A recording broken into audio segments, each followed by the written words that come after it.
So you have this set of data, and these are unemployment percentages for different states in what is it, in the year 2009.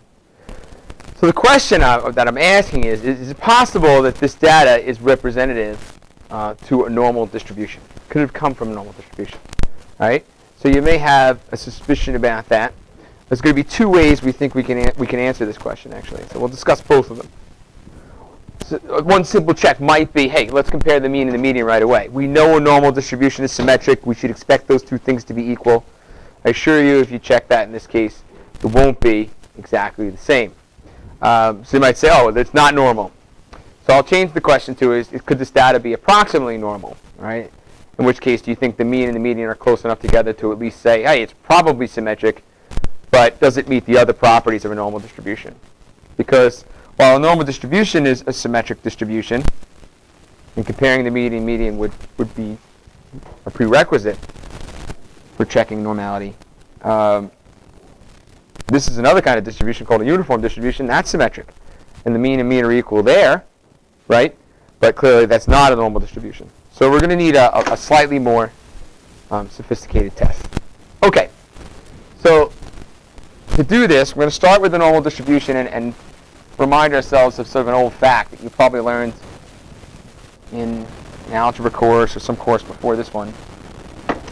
And that is the following. In a normal distribution, you expect the mean to be in the middle.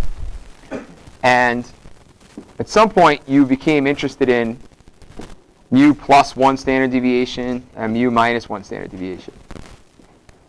Okay? What we say is all the observations in that set are within 1 standard deviation of the mean. Okay?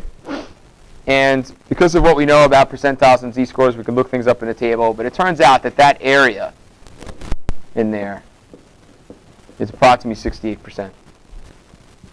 So what we can say is, in a normal distribution,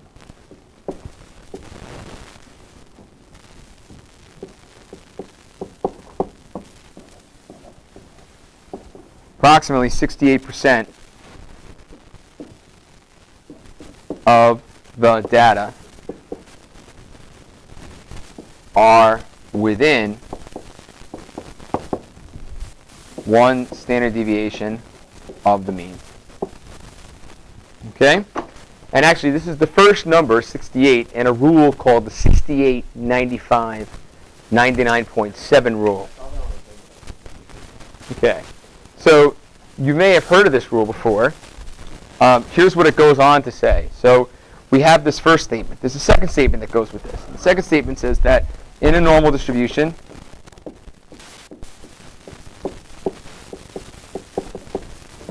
approximately 95% of our data, or the data, are within 2 standard deviations of mu. Okay, for those of you who didn't hear that. And we can finally say that we can expect about 99.7% of the data to be within 3 standard deviations of the mean. Okay? So this is true for all normal distributions. So here's one possible plan then for deciding if this data set could come from a normal distribution. We could find the mean and standard deviation and check, right? We could say, what's the mean and standard deviation of this set of data? Find what it means to be within 1 standard deviation of the mean and see if about 68% of the data does that. So that's what we're going to do. Now, in order to do that, we need to put this data into our calculator, which I already have done. Right? And we're going to go to Stat, Calculate, 1 variable statistics. In my case, list 1. Hit Enter, and we'll get some important information. So we have a mean of 8.682, and we have a standard deviation of 2.225. So let's write those things down. So mu 8.682 and a standard deviation of 2.225. Okay? You could write this as x bar and s if you want to think this is considered sample. All right. So what we're going to check now is we're going to find these two quantities, x bar minus, mu minus sigma and u plus sigma. So 8.682 minus 2.225 and 8.682 plus 2.25. And we'll get some numbers. So we have 6.457, 10.907. Okay, so any number on the list that comes up between 6.457 and 10.907 would be within one standard deviation of the mean. And what we're hoping is that when I count up how many numbers do that, that's about 68% of the number. So that's what we're going to check. So let's go through the list. 6.4s don't quite work because they're not beyond the 6.457. The first number I can start to count at is 6.6. And I'm going to stop as soon as I end up going beyond 10.907. So here we go. So we got 1, 2, 3, 4, 5, 6, 7, 8, 9, 10, 11, 12, 13, 14, 15, 16, 17, 18, 19, 20, 21, 22, 23, 24, 25, 26, 27, 28, 29, 30, 31, 32, 33, 34, 35, 36, and this number's too big. So exactly 36 numbers are within one standard deviation of the mean. So if we check the percentage there, 36 out of 50. So we get 72%. Now, some people may debate this. This is pretty close to 68%. Some people say, well, what does it mean to be close to 68%? I don't know, maybe around 5% away. If this number, instead of being 72%, were 80%, I would start to be suspicious that this is probably too tightly packed around the mean to be a normal distribution. So I'm going to say so far so good, that this is close to being normal, right? We got close to the 68 and the 68, 95, 99.7. All right, so let's go to the next step. Now what we're going to do is we're going to check mu plus 2 sigma and mu minus 2 sigma, which would be 8.682 plus 2 times 2.225 and 8.682 minus 2 times 2.25. This one on top gives us 13.132. And on the bottom, we have 4.232. Okay. So now what we're hoping to check is, we're going to check the following. We're going to check how many numbers on the list fall between 4.232 and 13.132 and see if that's close to about 95. That's what we're hoping for. All right, so it might even be easier to count how many aren't. Okay, so let's go on the list here. So this 4.1, that first 4.1, that's not in the range I just discussed. It's less than 4.232. And remember, the upper bound of our range was 13.132. And there's only one number above that, is 14.7. So that means that at 50 numbers, 2 will not fall into this range. So that tells us that we have 48 out of 50 numbers falling into the range specified by these two, which is 96%. And that's close to 95%. So we're just one step away from being convinced that this data might be coming from a normal distribution. So the final thing we'll do is we'll check mu plus 3 sigma and mu minus 3 sigma.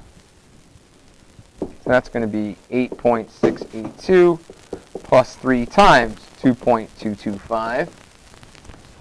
And also we have 8.682 minus 3 times 2.225. And we get numbers of 15.357 and then also 2.007. So we need to find how many numbers on the list fall between those two. But that's everything. If you look on the list, there's no number less than 2.007 and there's no number above 15. So that means that 50 out of 50 numbers, or 100% of our data, is between plus or minus 3 standard deviations of the mean, which is very close to 99.7%. So this concludes the first way you could check and see if you think a data set might be normal, if it satisfies the 68, 95, 99.7 rule. Since data comes pretty close, we would say, all right, this data could come from a normal distribution. So let's discuss a second way that you can look at a set of data and decide if they're normal. And this second way has a name. It's called a normal probability plot. And here's how it works. What you do is you create a graph. And the graph works like this. Along the x-axis, you have the observations, or the data points. And they're in order.